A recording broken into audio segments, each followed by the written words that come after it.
சொத்து குவிப்பு வழக்கில் பொன்முடி மற்றும் அவருடைய மனைவி விசாலாட்சி ஆகியோர் குற்றவாளிகள் என சென்னை உயர்நீதிமன்றம் தீர்ப்பளித்ததை அடுத்து அவர்களுக்கான தண்டனை விவரங்கள் தற்போது வெளியாகியுள்ளது.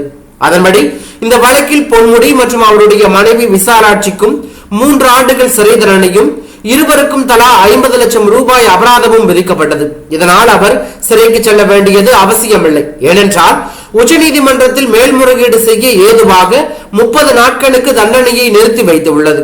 சிறை தண்டனை விதிக்கப்பட்டதால் மக்கள் பிரதிநிதித்துவ சட்டத்தின்படி பொன்முடி எம்எல்ஏ தகுதியை இழந்துள்ளார்.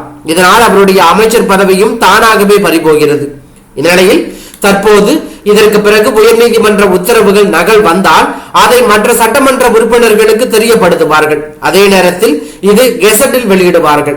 இது தற்போது அரசியல் வட்டாரத்தில் பெரும் பரபரப்பையும் அதிர்ச்சியையும் ஏற்படுத்தி உள்ளது.